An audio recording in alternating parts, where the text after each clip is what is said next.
विश्वविद्यालय के वर्तमान लोकपाल और पूर्व जिला जज एसएस उपाध्याय से स्वतंत्र प्रभात मीडिया की संवाददाता रोशनी सोनकर की खास बातचीत। स्वतंत्र प्रभात समाचार में आपका स्वागत है। आज हमारे बीच मौजूद हैं पूर्व जिला जज एवं राज्यपाल के legal advisor S S Upadhyay sir, जो कि वर्तमान में विश्वविद्यालय के लोकपाल भी हैं। सर, जैसा कि डिजिटल कोर्ट, ई फाइलिंग और आर्टिफिशियल इंटेलिजेंस जैसी नई तकनीकों को आप न्याय व्यवस्था के लिए कितना उपयोगी मानते हैं? देखिए, वर्तमान समय तकनीक का समय है। सूचना क्रांति का युग कहलाता है वर्तमान समय। बहुत सारे क्षेत्रों में जहां कागज स्टेशनरी का प्रयोग होता था, वहां अब डिजिटल फॉर्म में सारा काम हो रहा है। इंफॉर्मेशन टेक्नोलॉजी कानून है हमारे देश में।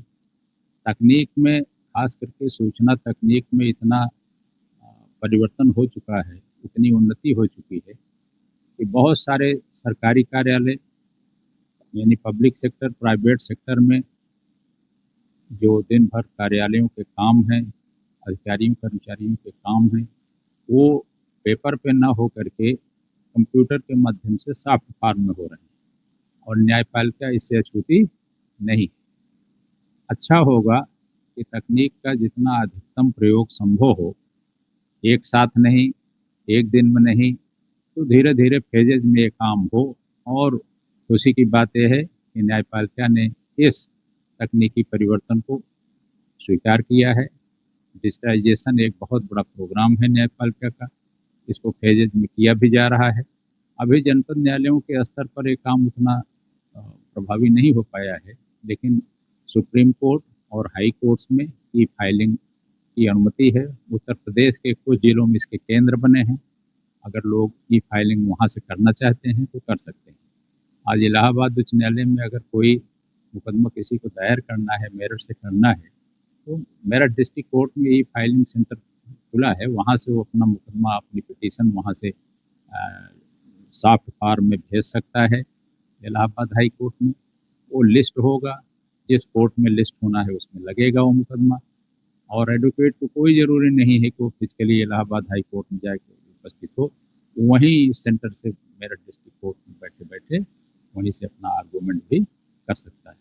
आदेश भी जो न्यायालय करेंगे वो भी ऑनलाइन सुलभ हो जाएगा। ये बहुत सरल तरीका, जिसमें खर्चे भी कम होंगे, लोगों को आने जाने की जो परेशानी है वो भी कम होगी।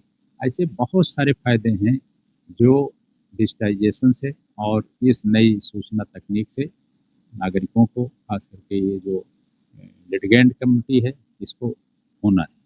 और आने वाले समय में ये बहुत मजबूत व्यवस्था बनेगी।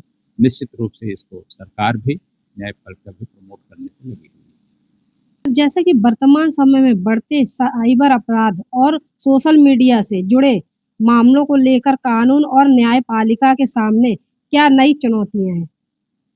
ये साइबर क्राइम पिछले कुछ वर्षों से एक चुनौती बन के उभरा है, न केवल भारत में बल्कि दुनिया भर में। एक इसका जो बड़ा प्रमुख पहलू है वो ये है कि औसत नागरिक इस साइबर क्राइम से परिचित नहीं। परंपरागत ढंग की जो वकालत है, पुलिस की जो कार्यप्रणाली थी, उसमें भी इसका कोई विषय नहीं होता था। विधि के पाठ्यक्रमों में, यानी लीगल एजुकेशन के पाठ्यक्रमों में, लॉ कॉलेजों में, विश्वविद्यालयों के लॉ डिपार्टमेंट्स में ये विषय पहले पढ़ाया नहीं जाता था। लेकिन अब बहुत सारे लॉ कॉलेजेज ने, विश्वविद्यालयों के लॉ विभागों ने इस विषय को समावेशित किया है पाठ्यक्रमों में, जो लॉ के स्टूडेंट्स को भी पढ़ाया जा रहा है और वकीलों को भी धीरे धीरे इस क्षेत्र में नया अनुभव हो रहा है, ज्ञान हो रहा है। और तमाम लोग हैं जो ये साइबर फ्रॉड कर रहे हैं, और आप अक्सर देखते होंगे समाचारों में कि अच्छे खासे पढ़े लिखे लोग, अच्छे पदों पर बैठे लोग, इंजीनियर हैं, डॉक्टर हैं, दूसरे क्षेत्रों के प्रबुद्ध लोग हैं, वो भी इस साइबर ठगी के शिकार हो रहे हैं।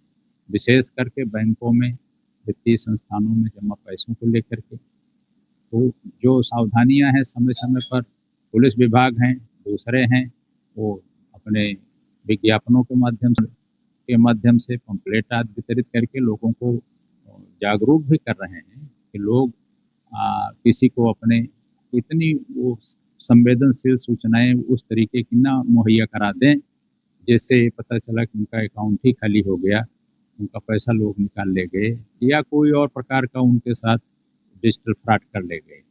तो आने वाले समय में इस पर लोगों में जागरूकता आएगी, लेकिन ये एक जन आंदोलन के रूप में इस साइबर क्राइम के विरुद्ध अभियान चलाने की आवश्यकता है और ये अभियान कॉलेजों के, विश्वविद्यालयों के विद्यार्थी, शिक्षक, वकील, समाज के दूसरे प्रबुद्ध वर्ग के लोग आगे आकर के इसको करा सकते हैं, चला सकते हैं, जिससे साइबर ठगी से लोग बच सकें, साइबर क्राइम से बच सकें।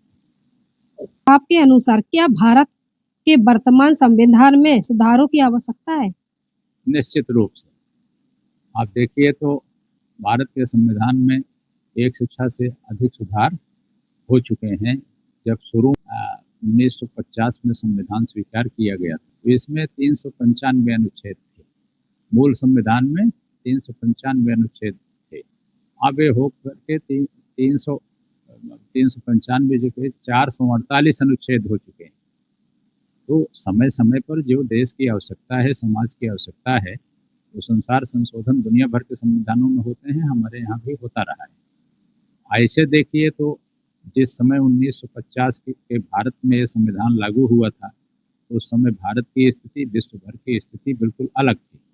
आज 21वीं शताब्दी है, 2026 है, इस शताब्दी का भी 1/4 से अधिक भाग निकल चुका है। नई चुनौतियाँ हैं, राष्ट्रीय स्तर पर भी, वैश्विक स्तर पर भी। इसलिए हर चीज़ में समय के साथ सुधार होता है, तो संविधान कोई अपवाद नहीं हो सकता है, उसमें भी सुधार होना ही होना चाहिए। इसी को ध्यान में रख करके कभी 1983 में सरकारीय संविधान आयोग बना था। एक आयोग का गठन किया था उस समय की केंद्रीय कांग्रेस सरकार की, इंदिरा गांधी जी प्रधानमंत्री हुआ करती थी। तो एक सरकारी रिकमेंडेशन देने के लिए कि संविधान में कहाँ कमी है कि राज्यों और केंद्र में किसी विषय को लेकर टकराव नहीं। तो एक व्यापक संस्तुतियाँ 1987 में जस्टिस सरकारिया के आयोग ने दिया था।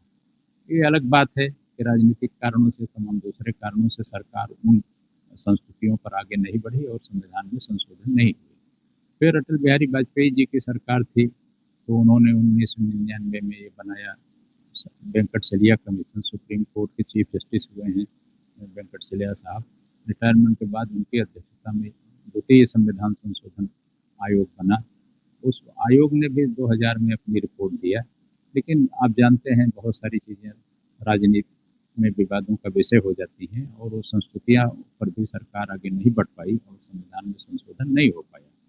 फिर डॉक्टर मनमोहन सिंह ने 2009 में प्रधानमंत्री जब थे तो उन्होंने MM कुंची आयोग एक बनाया। उसको विद के जानकार, संविधान के जानकार, उसको कुंची संविधान सुधार आयोग कहते हैं। उस आयोग ने भी अपनी संस्तुतियाँ दी कि संविधान में ये मौलिक चीज़ें संशोधन होने चाहिए, लेकिन वो भी नहीं हो पाया। और इस प्रकार से कहें तो 3 संविधान सुधार आयोग इस देश में बने। एडमिनिस्ट्रेटिव रिफॉर्म कमीशंस हैं, लॉ रिफॉर्म कमीशंस हैं, ये समय समय पर अपनी रिपोर्टें देती हैं और संविधान के कई पहलुओं में सुधार के लिए वो अपना प्रतिवेदन देते रहे हैं, लेकिन सुधार नहीं हुए।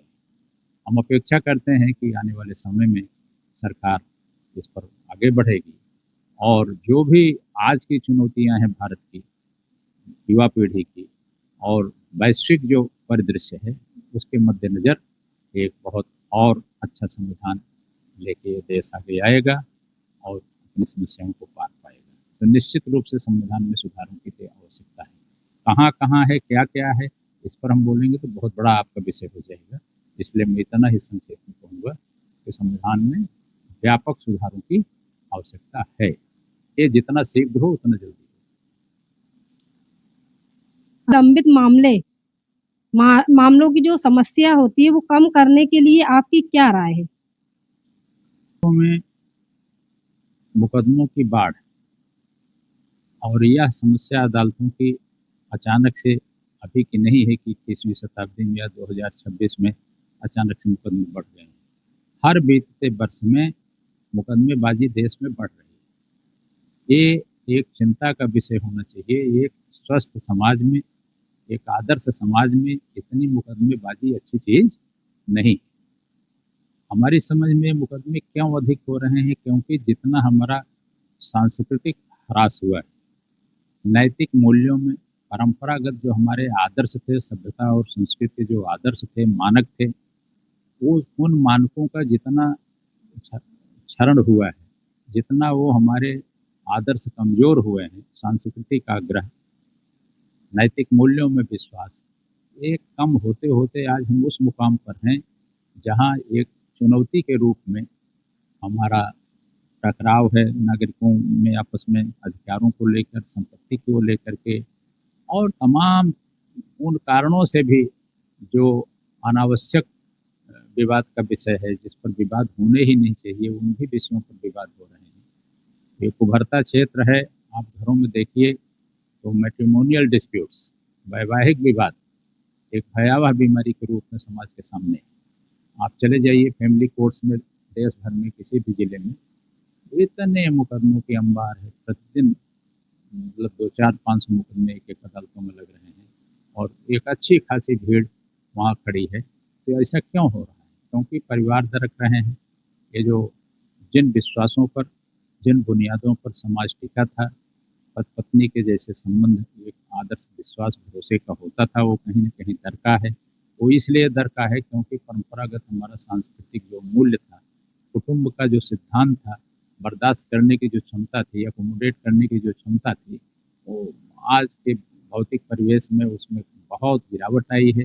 इस कारण लोग दुखी हैं और मुकदमेबाजी बढ़ी है। संपत्ति का देखिए तो लालच के कारण भाइयों में कलह है, विघटन है, परिवार विघटित हो गए हैं, संपत्ति के लिए अनगिनत विवाद हो रहे हैं।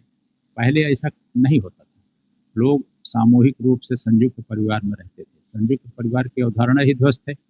कोई किसी को कुटुंब में, परिवार में बर्दाश्त करने को तैयार नहीं है। पड़ोसियों के बीच सौहार्द नहीं है।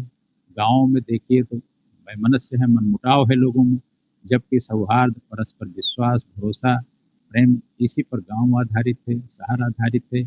लोग एक दूसरे का आदर सम्मान करते थे, एक दूसरे की भावनाओं का सम्मान करते थे, किसी की संपत्ति कोई हरण नहीं करता था, ना किसी को ठेस पहुँचाता था। एक स्वस्थ समाज के हम वारिस रहे हैं। तो फिर से हमें समाज को सामूहिक रूप से अपनी चेतना को जागृत करना होगा, अपने सांस्कृतिक सामाजिक मूल्यों की तरफ फिर से लौटना होगा। तो मैं समझता हूँ मुकदमेबाजी का एक बहुत बड़ा कारण ये है, केवल कानूनों में सुधार, बहुत सारे जज बना करके, बहुत सारे अदालत बना के, बहुत सारी पुलिस बना करके हम मुकदमेबाजी को ख़त्म नहीं कर सकते हैं। जब तक हम नैतिक मूल्यों की तरफ, अपने परंपरागत सांस्कृतिक मूल्यों की तरफ नहीं लौटते हैं, तो बहुत सारी अदालतें, बहुत सारे कानून, कायदा ये सब उसका उत्तर नहीं है। लोग कहते हैं ये कुछ हद तक के सहायक हो सकते हैं, मुकदमे हो ही ना, हमें ये कोशिश करनी चाहिए। उत्पन्न हुआ तो पहले पंचायत व्यवस्था हमारे भारत में होती थी। कोई विवाद होता था तो आस-पास के सम्मानित लोग बैठ करके वहीं का वहीं उसको निपटा देते थे और वो सर्वमान्य फैसला होता था। वो व्यवस्था कहीं न कहीं हमको फिर से पंचायत व्यवस्था जो न्याय आधारित थी, त्वरित न्याय आधारित व्यवस्था थी, तर्कसंगत थी, वो फिर से हमें बनाने की ज़रूरत होगी। बहुत सारा कोर्ट, पुलिस, थाना, अदालत, ये कोई उत्तर नहीं है मुकदमेबाजी की। सरकारें प्रयास कर रही हैं, लेकिन अंतिम उत्तर इसका यही है कि एक हम फिर से नैतिक समाज बनाने की तरफ ध्यान दें, जहाँ लोगों का वही परंपरागत मूल्यों में विश्वास हो, जैसा भारत में पहले हुआ करता था। बहुत खूब सर। सर मेरा आखिरी प्रश्न ये है कि युवाओं, वकीलों और न्यायिक सेवा की तैयारी कर रहे अभ्यर्थियों के लिए आपका क्या संदेश है? देखिए, जो लोग लॉ करते हैं विद्यार्थी, एलएलबी 3 इयर्स, 5 इयर्स करते हैं, बीए, एलएलबी, तो कुछ कैरियर हैं लॉ के बाद। भई लॉ कर लिया, एक प्रमुख क्षेत्र होता है कि वकील बनेगा, लिटिगेशन में जाएगा, एडवोकेट बनेगा। सुप्रीम कोर्ट से लेकर के तहसील स्तर पर न्यायालय हैं, वहाँ जाए, जहाँ जिसको सुविधा है, जहाँ जो कर सकता है वहाँ करे। वकील बनना एक करियर है। दूसरा है न्यायिक सेवा मानना चाहता है, जज बनना चाहता है, उसके लिए तैयारी करे। एक निश्चित पाठ्यक्रम है, जुडिशियल सर्विसेज में कॉम्पिटिशन है। अभी तो 3 साल का बार लग गया है, तो कोई अगर 3 इयर्स, 5 इयर्स लॉ करके स्टूडेंट आया है, तो 3 साल वकील के रूप में रजिस्ट्रेशन करा के वो अपना वकालत करे, तब वो न्यायिक सेवा में बैठने का हकदार होगा। तो चलिए, जो व्यवस्था है भई, उस व्यवस्था के तहत 3 साल प्रैक्टिस कर ले, फिर आवे न्यायिक सेवा के कॉम्पिटिशन में बैठे, जज को पता है तो बन जाए। एक है प्रोसिक्यूशन सर्विसेज, सरकार मजिस्ट्रेट न्यायालय अपने मुकदमों की पैरवी के लिए अधिकारी रखती है, जिनको अभियोजन अधिकारी कहते हैं। तो उस असिस्टेंट प्रोसिक्यूटिंग अफसर होते हैं, एपीओज होते हैं, उसका हर साल 2 साल फिर एग्जामिनेशन उत्तर प्रदेश में दूसरे राज्यों में भी होता रहता है। उस सेवा में चला जाए, तो वकील बने, जज बने, लोक अभियोजक बने, लॉ टीचर्स, लॉ कर लिया है एलएलएम कर ले, चाहे किसी लॉ कॉलेज में, विश्वविद्यालय में, लॉ डिपार्टमेंट में लॉ टीचर बन जाए, प्रोफेसर, असिस्टेंट प्रोफेसर बने, करियर में प्रोग्रेशन होगा, आगे जाके प्रोफेसर होगा, एचओडी होगा, डीन होगा, या जो भी और उसको अवसर मिलेगा, वो सब करियर है। कुछ और है, कोई कंपनियों में लॉ सेक्रेटरी होते हैं, तमाम विभाग लॉ अफसर रखते हैं। तो यही कुछ चंद करियर हैं लॉ में जो लोग कर सकते हैं। और आप देखें तो लॉ का क्षेत्र बहुत विस्तृत हो चुका है, बहुत सारी मुकदमेबाजी है। हर विभाग को, हर संस्थान को कोई न कोई लॉ अफसर चाहिए, लीगल एडवाइजर चाहिए। तो लॉ का क्षेत्र बहुत बड़ा है। लॉ में कोई लॉ करके इस डिग्री को लेने वाला बेरोजगार नहीं रह सकता है, और नहीं तो वकालत में जा सकता है, और ऐसे कंसल्टेंसी खोल सकता है, लॉ फर्म ज्वाइन कर सकता है। तो लॉ किया हुआ आदमी, एक से अधिक उसको अवसर है कैरियर, और लोग करें। और तैयारी तो किसी भी क्षेत्र में, चाहे मेडिकल प्रोफेशन है, लीगल प्रोफेशन है, दूसरे कैरियर हैं, बिना श्रम के, बिना ज्ञान के, बिना स्पेशल स्किल के तो कहीं बहुत उपलब्धि होने की संभावना नहीं रहती है। तो लॉ करने वाले इसको आसान डिग्री मानते हैं, आसान नहीं। लॉ बहुत तकनीकी विषय है, बहुत अध्ययन की इसमें ज़रूरत होती है। तो मैं लॉ के विद्यार्थियों को, युवाओं को ये कहना चाहूँगा, वो लॉ को एक बड़ा सीरियस सब्जेक्ट लेके चलें। इसमें लॉ के किसी भी कैरियर में जाना चाहते हैं, तो उस कैरियर में जो मानक हैं, जो अपेक्षा है उस कैरियर की, उस कैरियर के मानक को प्राप्त करने के लिए अपनी जो क्वालिटी है, जो अपनी स्किल है, उसको बहुत बढ़िया से अध्ययन करके इम्प्रूव करें। यही हम आज के युवाओं को कह सकते हैं कि लॉ बहुत अच्छा क्षेत्र है, लेकिन बहुत सीरियसली इसको पढ़ना चाहिए, कैजुअली नहीं। सर आपका बहुत-बहुत धन्यवाद, आपने अपना कीमती समय दिया। और मेरे स्वतंत्र प्रभात मीडिया की टीम की तरफ से आपको बहुत-बहुत शुभकामनाएँ। कैमरा वुमन पूर्णिमा सोनकर के साथ संवाददाता रोशनी सोनकर।